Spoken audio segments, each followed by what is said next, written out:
جو کہ نائب مستقل مندوب ہیں ڈنمارک کی، انہوں نے کیا کہا سر ذرا سن لیتے ہیں، دیکھ لیں۔ پاکستان کا موقع تو شاہد صاحب تسلیم یعنی کر لیا تحریک طالبان ہیں جو پاکستان، وہ وہاں سے بیٹھ کے 6000 کے قریب جنگجو ہیں اس کے، وہ کہہ رہی ہیں ہاں جی، اور پاکستان پہ اٹیک ہو رہے ہیں، اور وہ پھر یہ ہے کہ جو داعش ہے اس کے بارے میں بھی بتایا کہ اس نے جو مغربی افریقہ جو ہے ہاں جی، وہاں اپنا یعنی سرگرمیاں وہاں سے شروع کر دی ہیں، ہاں جی، اور انہوں نے کہا ہے کہ یہ جو افغان حکومت ہے اس کی پشت پناہی حاصل ہے تحریک طالبان پاکستان کو، پاکستان کب سے یہی کہہ رہے ہیں جو ہے، اور یہ جو انہوں نے جو رپورٹ اپنی پیش کی ہے اس سے پاکستان کا موقف جو ہے دنیا کے سامنے ایک دفعہ پھر ثابت ہوا ہے۔ بالکل، تو اور پاکستان یہی بات تو کر رہا ہے افغان طالبان سے کہ بھائی ان کے خلاف فتویٰ دیجئے، ان کی جو بیکنگ جو آپ کر رہے ہیں سرپرستی ختم کریں ان کو روکیے،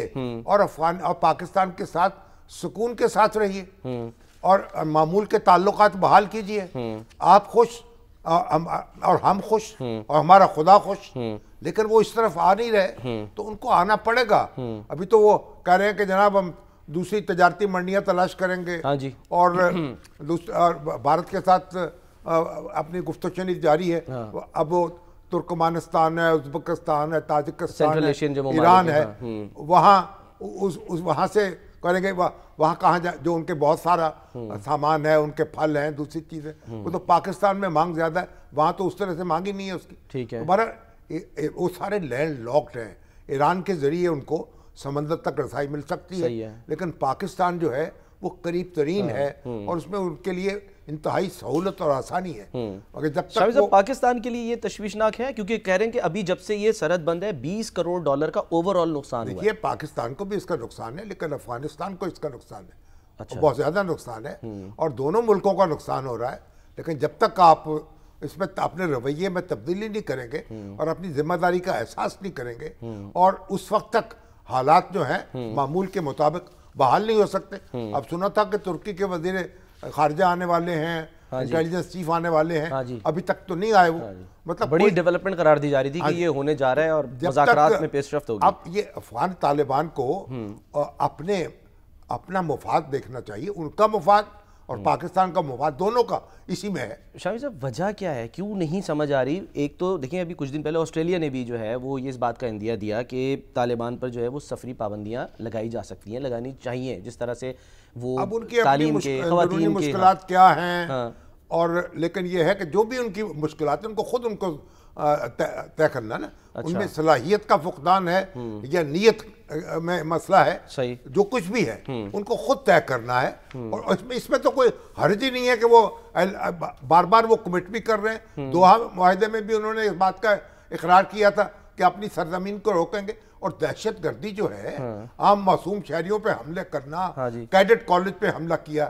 دیکھیے کتنا کوہرام بچ جاتا، کتنے ہمارے نوجوان اگر نشانہ بن جاتے۔ 3 مختلف کارروائیاں ہوئی ہیں، اس میں بھی ہم دیکھ رہے ہیں کہ مسلسل فتنہ الخوارج مارے جا رہے ہیں، 23 کے قریب جو ہیں وہ مارے گئے۔ ہمارے جو قانون نافذ کرنے والے ادارے ہیں ان کی صلاحیت میں اور اہلیت میں بہت اضافہ دیکھ رہا ہوں میں، اور اس سے ایک صورتحال جو ہے وہ بہتر ہو رہی ہے، وہ قابو کر رہے ہیں حالات کو، تو وہ تو کریں گے انشاءاللہ، جان لڑائیں گے، لیکن افغان حکومت اگر اس میں اس ایفرٹ میں شریک ہو جائے تو بہت آسانی پیدا ہو جائے۔ اس سے لیکن آپ کو لگتا ہے کہ پریشر بڑھے گا جو ڈنمارک نے کہا ہے اور یو این کے ظاہر ہے، پوری دنیا مان رہی ہے اس بات کو، ٹھیک ہے، کوئی پاکستان اکیلا نہیں کہہ رہا، ہر شخص کہہ رہا ہے کہ وہاں سے بیٹھے ہوئے دہشت گرد جو ہیں وہاں حملے کر رہے ہیں پاکستان میں، اور یہاں جینا ہمیں حرام کا رکھا ہے ہمارا۔ ٹھیک ہے ابھی تو آپ یہ دیکھیے، اپنی دلچسپ بات ہے، ابھی تازہ جو رائٹر کی ایک رپورٹ آئی ہے کہ امریکی حکام نے اور دفاعی ماہرین نے کہا ہے کہ سعودی عرب کو جو امریکہ F-35 طیارے فراہم کرے گا وہ اس معیار کے نہیں ہوں گے۔ کل کے پروگرام میں آپ نے یہ سوال اٹھایا تھا، اس پہ زیر بحث تھا نا، مگر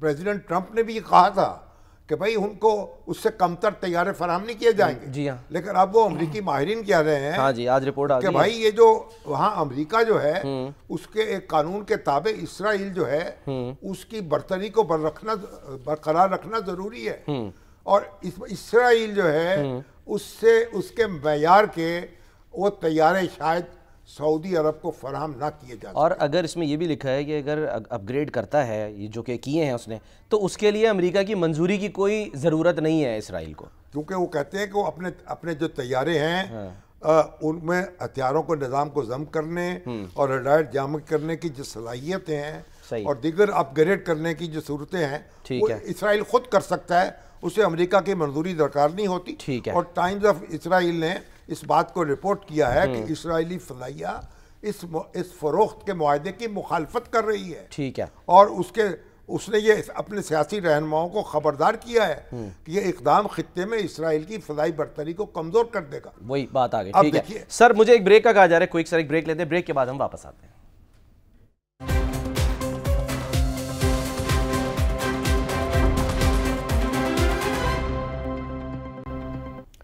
ویلکم بیک.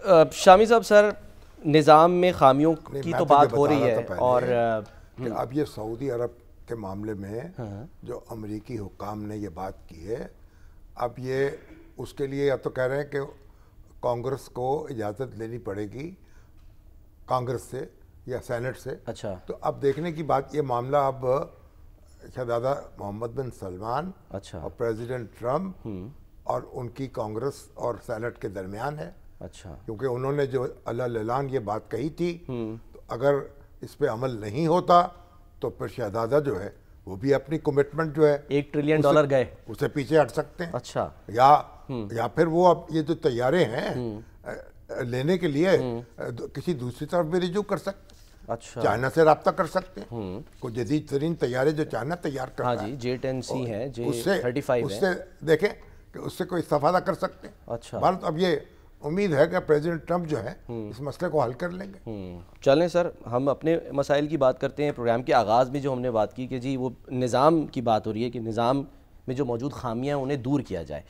اب نظام کو اس کے لیے بدلنا ہوگا، نظام میں رہ کر کچھ کرنا ہوگا. اس کے لیے جو جماعت اسلامی ہے وہ اب ایک اجتماع کر رہی ہے، اور کل سے اسلامی کا تو جی سالانہ اجتماع پہلے تو ہر سال ہوتا تھا، لیکن اب ارکان اکٹھے ہوتے تھے جماعت کے اور جو متفقین اور ہمدردین، لیکن اب بڑے عرصے کے بعد یہ ان کا سالانہ اجتماع ہو رہا ہے. اور یعنی 3 دن جاری رہے گا، جمعہ، ہفتہ، اتوار. بالکل. مینار پاکستان 11 سال پہلے ہوا تھا یہ، 11 سال پہلے. انہوں نے کہا بدل دو نظام. کیسے بدلیں گے نظام اگر نظام کا حصہ ہی نہیں ہے تو سر؟ نظام کا جب حصہ نہیں ہے تو بدلیں گے کیسے؟ یعنی نعیم الرحمان صاحب کہتے ہیں، جو امیر جماعت اسلامی ہیں، کہ جب ہم نظام بدلنے کی بات کرتے ہیں تو ہم آئین کے اندر جو موجود جو دفعات ہیں اور آئین میں جو اہداف طے کیے گئے ہیں اور جو تبدیلی کی بات کہی گئی ہے اس کو پر عمل درآمد کی بات کرتے ہیں. اچھا. ہاں، تو آئین میں جو لوگوں سے وعدے کیے گئے ہیں کہ ان کے تعلیم کے حوالے سے اور سماجی ترقی کے حوالے سے، روزگار کے حوالے سے، وہ سارے وعدے پورے کیے جائیں تو اس طریقے سے نظام بدلا جائے گا. ظاہر ہے اس کے لیے پھر آپ کو اسمبلی میں ایک بڑی بھاری اکثریت میں آنا ہوگا. صحیح ہے. یا پھر ایسی کولیشن بنانی ہوگی. ٹھیک ہے سر. جو نائب امیر ہیں جماعت اسلامی کے لیاقت بلوچ صاحب اور اس اجتماع کے ناظم بھی ہیں، وہ ہمارے ساتھ موجود ہیں، ان سے بات کرتے ہیں. السلام علیکم. السلام علیکم. جی لیاقت صاحب، یہ جو اجتماع ہو رہا ہے اس کا آغاز کل سے ہوگا؟ جی بہت شکریہ جناب شامی صاحب، بہت شکریہ جی شامی صاحب. تو کیا اہداف اس کے ہیں اور کتنے لوگ اس میں شرکت کریں گے؟ پلان ہے کیا؟ گزارش ہے جی کہ انشاءاللہ کل جو ہے کہ جمعہ نماز سے اجتماع عام کا آغاز ہوگا، اور ظاہر ایک عرصے کے بعد یہ اجتماع عام منعقد ہو رہا ہے، اور پورے ملک میں جماعت اسلامی کا ایک بڑا تعارف بھی ہے اور کارکنان کا بھی ایک بڑا رجوع ہے، خواتین اور نوجوانوں کا بھی. حال ہی میں بنو کابل کے جو بہت بڑے پروگرام ہوئے ہیں اس سے ایک بہت بڑی یوتھ جو ہے کہ وہ اٹریکٹ ہے، وہ اس اجتماع عام میں آ رہے ہیں. تو مینار پاکستان کا جتنی بھی وسعت ہے اس کی ایک انچ پہ ہم نے اپنے تمام انتظامات کیے ہیں، اور ہم نے پھر نمازوں کی ادائیگی کے لیے بھی بادشاہی مسجد کی ریکویسٹ کی، اور بار بار جانے کے بعد الحمدللہ اس کی بھی ہمیں اجازت ملی ہے. اور اسی طرح گردوارہ ہے تو اس کے پیچھے ایک بڑا احاطہ ان کا موجود تھا، وہ بھی ہم نے ریکویسٹ کی ہے، ان کی بھی انہوں نے ہمیں اجازت دی ہے کہ جو ملک بھر سے ہمارے اقلیتی لوگ آئیں گے ان کو وہاں ٹھہرائیں گے. انتظامات تو بہرحال جی الحمدللہ اپنی جگہ ایک مکمل ہیں. باقی جیسے آپ کہہ رہے تھے یہ لوگ جو ہے قیام بھی ان کا یہی ہوگا جو جی شرکا یہی ہوگا انشاءاللہ. تو اس میں یعنی ان ایک بہت کے شامیانے لگائے جائیں گے ان کے لیے. شامیانے لگا دیے گئے ہیں اور لوگوں کی آمد شروع ہو گئی ہے اور لوگ انشاءاللہ 3 دن یہاں قیام کریں گے. ہدف کیا ہے آپ کا کہ کتنے لوگ اس میں شریک ہوں گے؟ ویسے جی دیکھیں اگر مینار پاکستان کے سامنے کوئی ایک پنڈال میں جلسہ ہوتا ہے تو لوگ تو اس کو بھی لاکھوں کہہ لیتے ہیں، لیکن آپ دیکھیں کہ اس کے پورے ارد گرد کا اور بادشاہی مسجد میں الحمدللہ لوگ ہی لوگ ہیں اور لوگ آ رہے ہیں، تو اب یہ تو ایک ان گنت چیز ہو جاتی ہے. مگر تو ظاہر ہے کہ اس میں اس وقت جماعت کے ارکان کتنے ہیں اور رفیق کتنے ہیں؟ لیکن جو حال ہی میں ہم نے ممبر سازی کی ہے یہ ہمارے کارکنان ہیں اس کے مطابق تو یہ کم و بیش 22 لاکھ بنتے ہیں.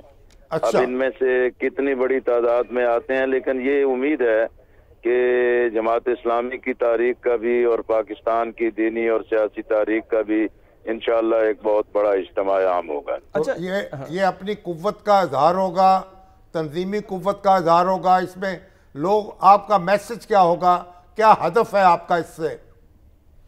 دیکھیں جی ہدف تو یہی ہے کہ ظاہر میسج تو سب سے بڑا یہی ہوتا ہے کہ جماعت اسلامی ایک دینی جماعت ہے اور اس کے کارکنان کو متحد اور متفق بھی کیا جائے اپنے لائحہ عمل اور پالیسی کے اعتبار سے.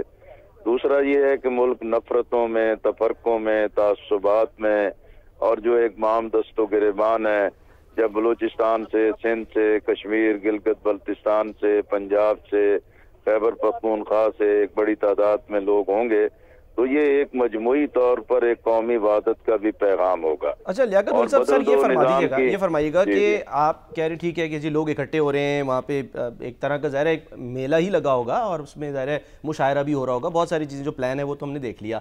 عام طور پہ جو یہ پیغام آپ دے رہے ہیں جی بدل دو نظام، یہ تو جب الیکشن قریب آتے ہیں تو اس وقت ایک مومنٹم بنتا ہے.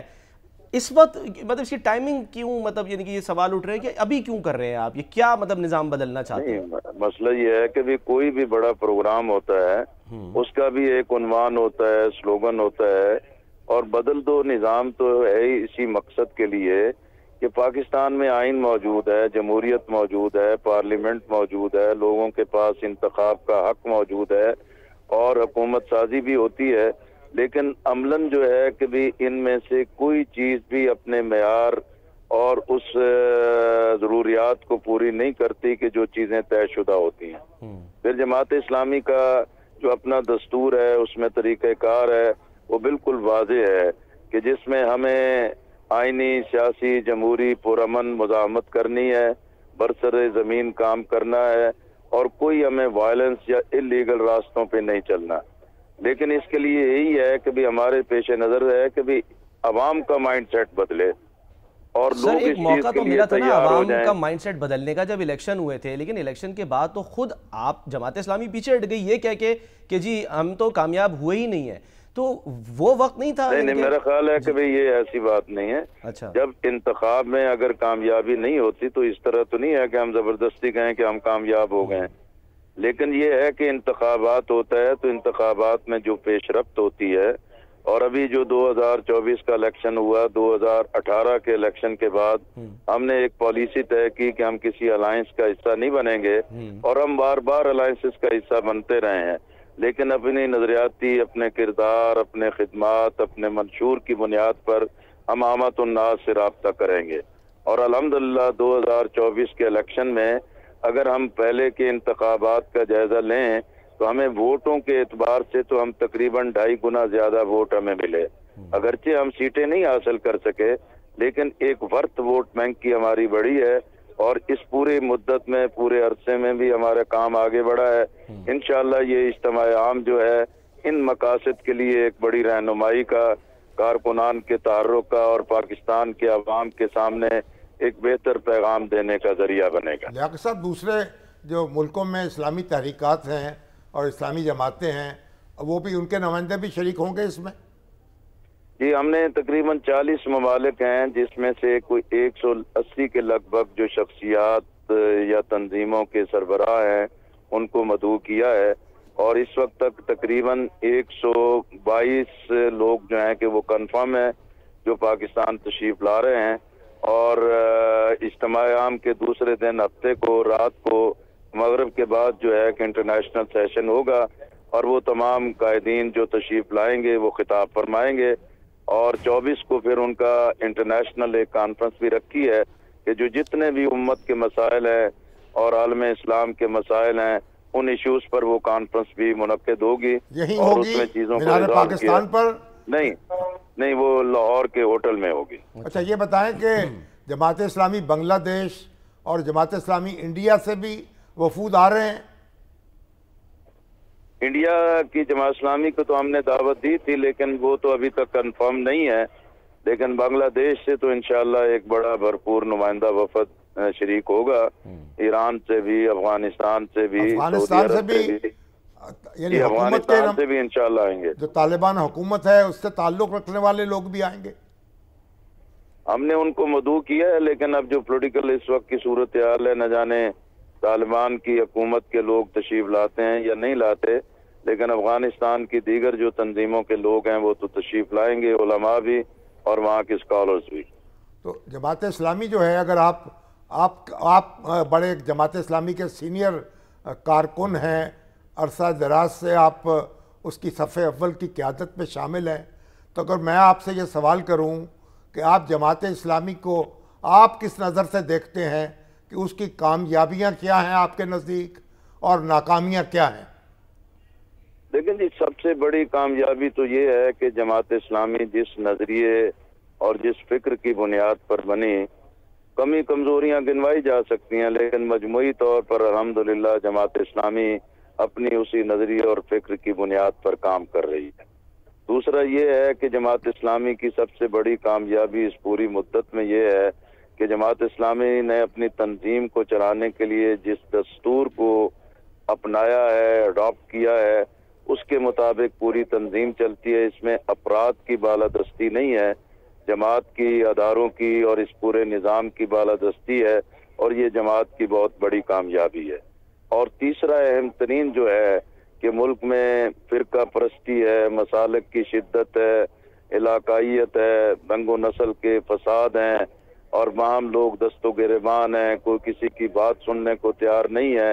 ایک ایسے ماحول میں جماعت اسلامی نے اپنے اس مثبت رول اور کردار کو قائم رکھا ہے کہ ہر طرح کے تعصبات سے بالاتر ہو کے پاکستان میں اللہ کے دین کے اور پاکستان کی فلاح کے لیے کام ہونا چاہیے۔ لیاقت ملک صاحب یہ فرما دیجیے گا ایک اہم ترین چیز ہے کہ جو انسانیت کی خدمت کا معاملہ ہے، وہ فلسطین میں ہو، وہ کشمیر میں ہو، افغانستان میں ہو، یا پاکستان کے اندر کوئی بھی ڈیزاسٹر آئے، زلزلہ آئے، سیلاب آئے، اور اگر جیسے آپ نے پہلے کہا کہ اگر ہمارے اندر یہ ذہن ہو کہ نہیں بھی الیکشن میں ہم کامیاب نہیں ہوئے تو یہ ہمارا درد سر نہیں ہے، لیکن ہم نے کبھی بھی نظریاتی اور دینی بنیاد پر یہ راستہ نہیں اختیار کیا اور پاکستان کے عوام کی خدمت کی ہے، اور یہی جماعت اسلامی کے میں سمجھتا ہوں کہ ایک بہت بڑا خاصہ ہے۔ پھر جو اس کا ایک انٹرنل محاسبے کا نظام ہے، ہم فرشتے نہیں ہیں، انسان ہیں، غلطیاں ہوتی ہیں،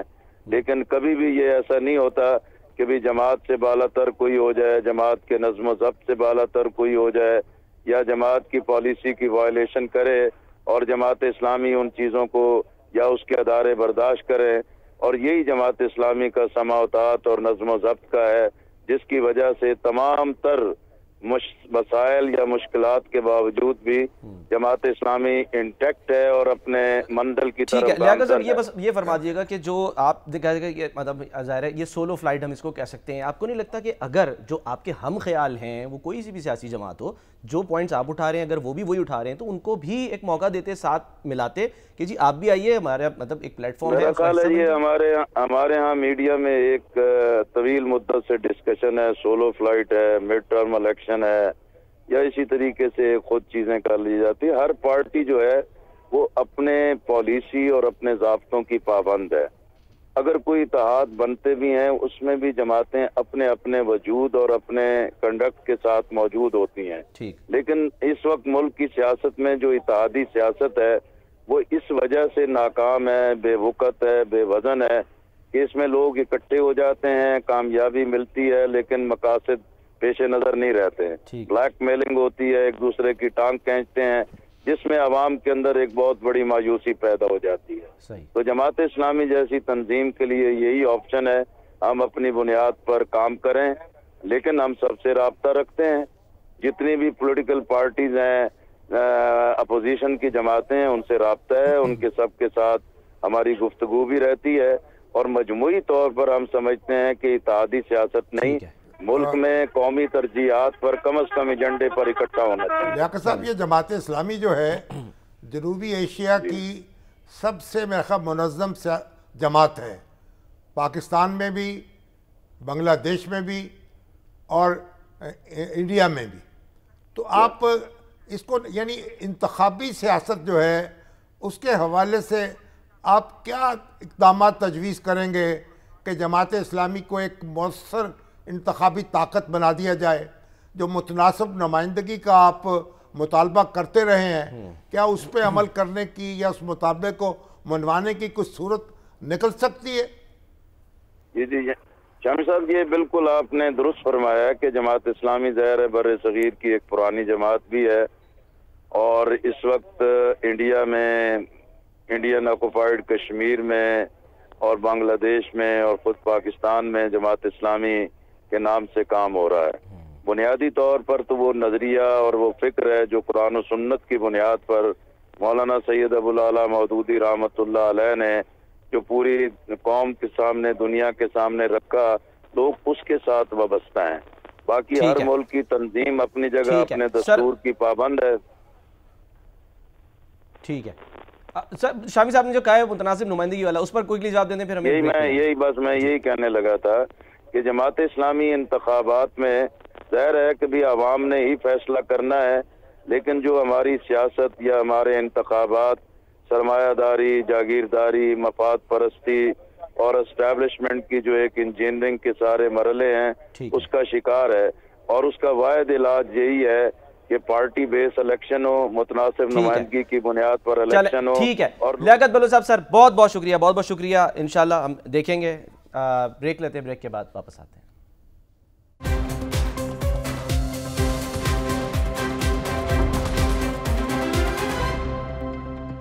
پروگرام کا وقت ختم ہوتا ہے، ناظرین اپنا خیال رکھیے، اللہ حافظ۔